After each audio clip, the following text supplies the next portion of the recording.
একটু বোঝার চেষ্টা করি। আল্লাহর রাস্তায় আমি আপনাদেরকে জানিয়ে দিলাম যে বিবির জন্য গুনাহ করছেন, যে বাপের জন্য অন্যায় করছেন, যে মায়ের জন্য অন্যায় করছেন, এগুলো আপনাদের চরম অন্যায়, চরম অন্যায়, চরম অন্যায়, মূর্খমি করা হচ্ছে। যদি বলেন কেন, ও কলিজার টুকরা ভাইরা আমার, হাসান হোসেনের নাম মিজানের নাম ফাতেমা, বাপের নাম শেরে খোদা আলী, বাচ্চাদের দুদিন খাওয়া নাই চুরি করেনি, 3 দিন খাওয়া নাই ডাকাতি করেনি, কারোর মুখে ঘুষি মারিনি। পৃথিবীর সবচেয়ে শক্তিশালী মানুষ হওয়ার পরও না খাওয়ার দরুন শুকিয়েছে, গিন্নি শুকিয়েছে, বাচ্চা দুটোও শুকিয়েছে, তথাপি অন্যায় করে কারোর মালে হাত দেয়নি, ইট চুরি করেনি, পাথর চুরি করেনি, দোকানদারের মেরে টাকা নিয়ে আসেনি, আটার বস্তা চুরি করে আনেনি। ও কলিজার টুকরারা, আর এখনকার লোকের যদি বলা হয় তুমি এর মধ্যে তার করছো কেন, তুই জানিস খাওয়ানি বাড়িতে খাওয়ানি তোর বাবার কি হয়? যে আল্লাহ শর্ত করে খাওয়ায় সেই আল্লাহ তোর বাচ্চার খাওয়াবে। ওমা মিন দাব্বাতিন ফিল আরদি ইল্লা আলাল্লাহি রিজকুহা। কোরআন সত্য না মিথ্যা? তাহলে খাওয়া হয়নি আল্লাহ বুঝবে, আমি চুরি করব কেন? এই নবী কোনদিন চুরি করতে গেছিল? যে খাদিজার খাওয়া হয়নি চুরি করতে যায়? জোরে বলে। হযরত আলী গিয়েছিল, জয় মদিনার দোকানদার, আটা বিক্রি করতে, এত আটা, আমার নাম শেরে খোদা আলী, পৃথিবী লয় করে দিতে পারি আমি, আটা দে। 3 দিন খাওয়ানি তারাই করছে, আটাগুলো গাড়ি করতে। দোকানদার পায়খানা ফিরে ফেলতো না, মাথা করে ছুটে যেত না বাড়িতে। আলী এসছে, অভ্যাস করে দোকান ভেঙে চুরমার করে দেবে, আগে আটালে বাড়ি দিয়ে আর বাড়ি দিয়ে গালাগালি দেবে। দেখো শক্তি আছে বলে আমি গরিব মানুষ, আর মালগুলো পালালো। ফাতেমা আল্লাহর কাছে বলেছে, আল্লাহ খাবার ব্যবস্থা করে দাও।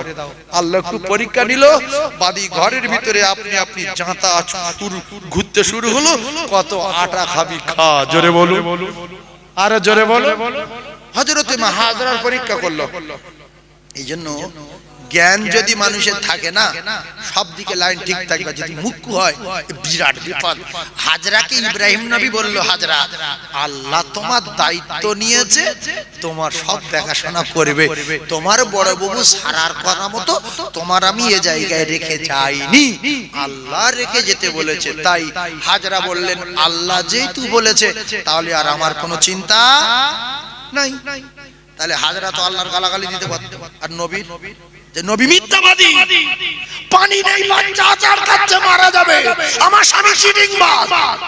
আল্লাহ বলছে, হাজরা আমার উপর কতটা বিশ্বাস দেখি, ছোট সাফা মারওয়ায় ছোট চেল্লা, আচার খা, বাচ্চার জন্য কাঁদ।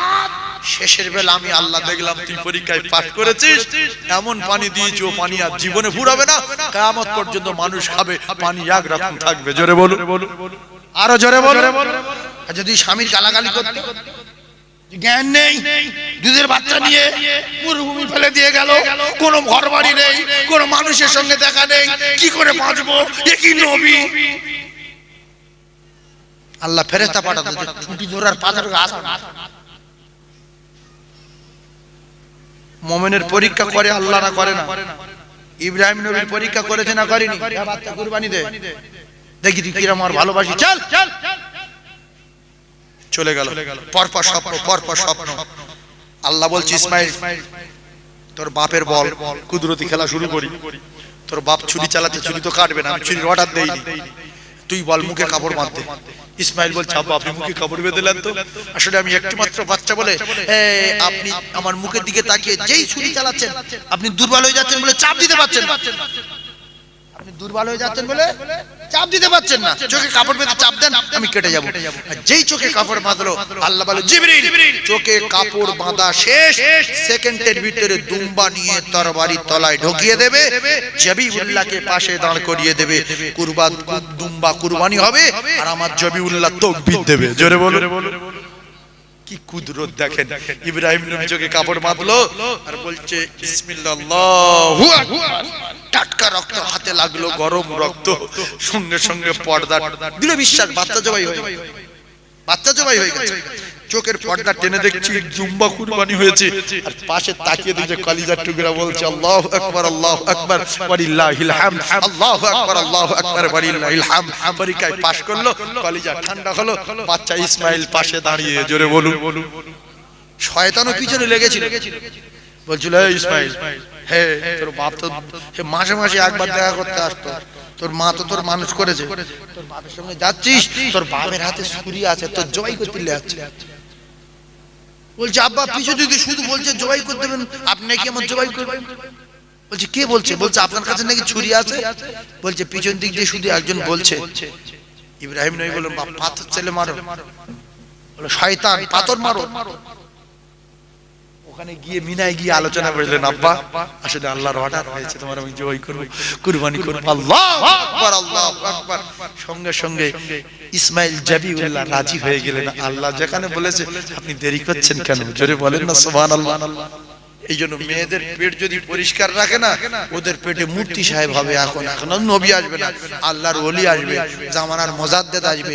আর পেট যদি নোংরা হয়ে যায়, শুধু চোর আসবে, চোর। চোর বেরোবে ওর ভেতরে, মদ করবে ওর ভেতরে, গাঁজা করবে। কিন্তু এইটুকু বাচ্চারা গাঁজা খাচ্ছে, একটুকুনো বাচ্চারা বিড়ি খাচ্ছে। আর সাধুন বলছে হাজরা তোর রাজ্য লিখে দেবো, করোড় করোড় টাকা দেবো, তোর সঙ্গে আমি ব্যভিচারী করবো, জেনা করবো। বলছে না, এই ইজ্জতের অনেক দাম। আমি সাধারণ বাড়ির মেয়ে হলে কি হবে? ইজ্জতের মালিক আমার আল্লাহ। তোর মতো কুকুরের কাছে ইজ্জত দেব না, জঙ্গলে বাঘের গালে জীবন দেব।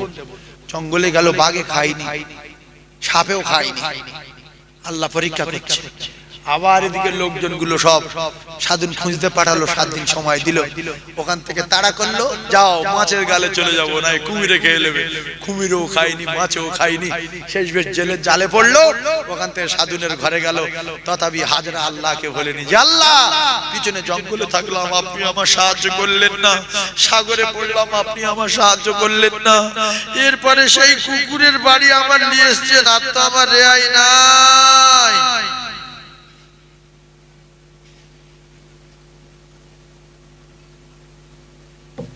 ওখান তো ভুলে যাওয়ার কথা ছিল হাজরা, যে আল্লাহ কি আছে। জঙ্গলে সাহায্য করলো না, নদী পলুম সাহায্য করলো না, আবার সেখান থেকে সেই কুকুরের বাড়ি। তাই ওই আল্লাহর আর মানে আল্লাহ আছে, এতে এবার আমার সঙ্গে জেনায় লিপ্ত হবে। তার ঘরের ভিতরে জ্ঞান ফিরে পেলো, ঘরের ভিতরে সাধুন এসে হাসছে, হাজরা কোথায় পালাবি, আমার নাম সাধুন। বলছে আমার আল্লাহ সেকেন্ডে মদত হয়, সেকেন্ডে আমার আল্লাহ আছে, আল্লাহ এর ব্যবস্থা করেন। সঙ্গে সঙ্গে সাধুনের চোখ অন্ধ হয়ে যন্ত্রণা শুরু হয়ে গেল। জোরে বলো। শুধু বলছে হাজরা কি করলি? বলছে আমি কিছু করিনি, যে আল্লাহর কাছে বিচার দিয়েছি আল্লাহ করেছে। বলছে তোর আল্লাহর বলে তোমার যন্ত্রণা নরম করে দিতে। আল্লাহ বলল হাজরা তুই পাশ করলি পরীক্ষায়, তোর পেটে আর মদখোর গাঁজাগর দেবো না, তোর পেটে আমি আল্লাহর নবী পাঠাবো। সে হাজরাকে নিয়ে আল্লাহর পয়গম্বর দোস্ত খলিলের সঙ্গে বিয়ে দিলেন। আর সে হাজরার পেটে ইসমাইল জাবিউল্লাহ আল্লাহর নবী পাঠিয়ে দিয়েছিলেন। জোরে বলো। আর এখনকার মেয়ে কাছে দুবার ফোন করে, হ্যালো তুমি আমার শোনা, তোমার জন্য ঘুম পাই না, ঠিক আছে না, সেকেন্ডে রাজি। কি আমি কথা ঠিক বলবো ভুল বলবো? হঠাৎ করে নাম মানে দুবার শোনা বলে, হ্যালো শোনা তুমি আমার জীবন, তুমি আমার জানো, তুমি আমার কানো বলে বলছে আমি কবে যাও বলো। এ বলছে তোমার ভাই বাড়ির মঙ্গলবার দুপুর বলে যাও। এহকাল পরকাল শেষ, ওই পেটে শুধু মদখোর আর চোর বেরোবে।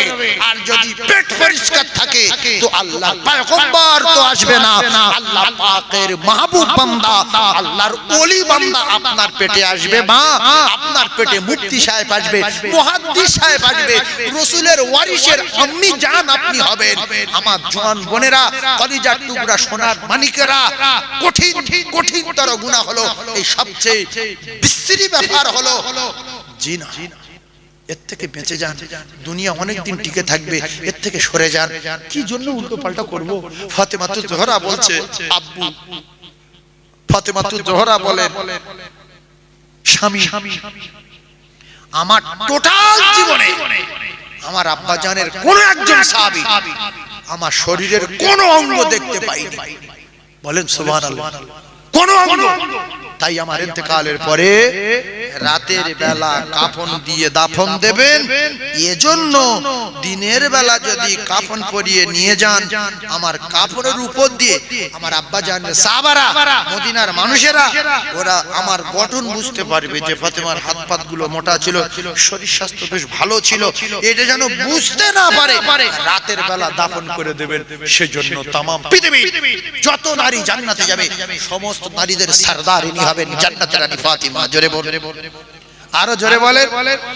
এই সমস্ত গ্রামের মেয়েরা জানে পর্দা ফরজ, স্বামীর সঙ্গে চলা খুব ভালো, কিন্তু স্বামী থাকার পরেও অনেক মেয়েরা অন্যের স্বামীর কাছে ফোন করে না ভাই তোমার যা বডি, আমার দেখলে মনটা ঠান্ডা হয়ে যায়।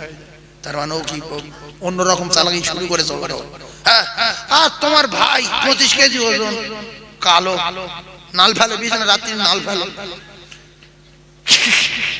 এই যে দুর্ঘটনা ঘটছে, এরপরে মেয়েরা রাস্তাঘাটে আন্ডারপ্যান্ট পরে ঘুরছে, যেটা এখন বর্তমান কোন বেটা ছেলের যদি বলা হয় তুই আন্ডারপ্যান্ট পরে বাজারে যা, ও বলবে আমি না খাই মরবো, তো আন্ডারপ্যান্ট পরে বাজারে যাবো না।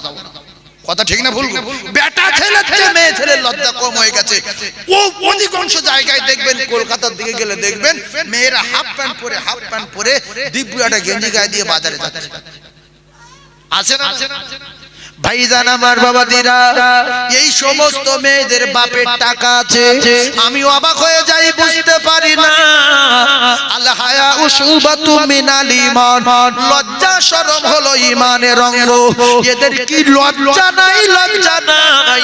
বাপের এত টাকা পয়সা থাকার পরে হাঁটু পর্যন্ত ঢেকে দেওয়ার কি কাপড় কিনতে পারে না? আসলে সব পারে, এরা আন্ডারপ্যান্ট পরে ঘোরার কারণ হলো তোমরা আমার দেখে লাও আমি কি জিনিস। আল্লাহ রাসূল বলেছেন ওয়া জান্নাতুল কাফির, হাদিসগুলো মনে রাখবেন, ওয়া জান্নাতুল কাফির। এই সমস্ত নারী জাহান্নামী নারী, এদের ঠিকানা জাহান্নাম, ওদের জন্য জান্নাত না।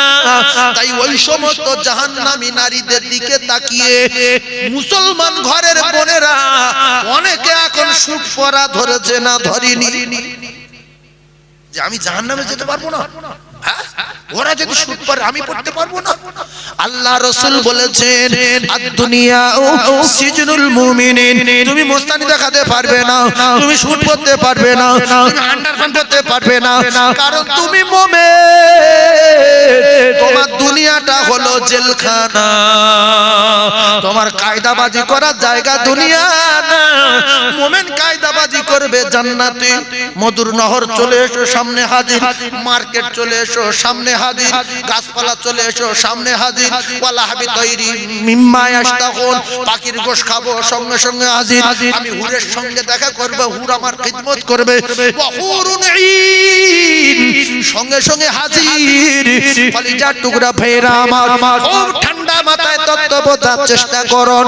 এজন্য রাসূলুল্লাহ বলেছেন আদ-দুনিয়া সিজনুল মুমিনিন, মুমিনদের জন্য দুনিয়া হলো কারাঘর। কারাঘরে ভালো মেয়ে পাওয়া যায় না, কারাঘরে ভালো বিছনা পাওয়া যায় না, কারাঘরে ভালো খাদ্য খাবার পাওয়া যায় না, কারাঘর থেকে শুধু বাড়ি আসার জন্য দোয়া চাইতে হয়। এজন্য মুমিন যারা হবে তারা আল্লাহর দরবারে যাওয়ার জন্য শুধু কাঁদবে। এজন্য সাহাবারা সব সময় রেডি ছিল, কখন আমরা বড় জায়গায় চলে যাব। এজন্য রাসূল যখন যার বলেছেন সঙ্গে সঙ্গে দাঁড়িয়ে লাব্বাইক বলে সাড়া দিয়েছেন বড় জায়গায় যাওয়ার জন্য। বড় জায়গায় যাবে কে কে? রেডি হও, এই দুনিয়া থেকে মুক্ত করে দেওয়া হবে, নোংরা জায়গা থেকে। জাফর বিন আবু তালিব রেডি হও, হুজুর রেডি, আমার চাচাতো ভাই রেডি, আব্দুল্লাহ ইবনে রাওয়াহা রেডি, হুজুর রেডি। কিচ্ছু চাই না, বড় জায়গায় যেতে চাই। এরপরে আমার পালক পুত্র যায়েদ রেডি, আব্বা হুজুর আমি রেডি, জান্নাতে যাব, এই দুনিয়ার সুখ নাই। স্বয়ং রাসূলুল্লাহ জি আজরাইল বললেন ইয়া রাসূলুল্লাহ, আপনি যদি বলেন দুনিয়ায় থাকবো, তাহলে আমি আপনার জান কবজা করব না, আমি চলে যাব। যদি বলেন আমি মৃত্যুবরণ করতে চাই, আমি আল্লাহর কাছে যেতে চাই, তাহলে আপনার গায়ে হাত দেব, নাইলে আমি ফিরে যাব। আমার আল্লাহ পাক এরকম বলে আমার পাঠিয়েছে। আপনি কি বলছেন, যাবেন না থাকবেন? রাসূলুল্লাহ বললেন না, এই দুনিয়ায় থাকলে তো ফের মরে যেতে হবে, যেহেতু দোস্ত আমার ডেকে পাঠিয়েছে, আমি এই মুহূর্তে চলে যেতে চাই। জোরে বলুন, আরে জোরে বলে।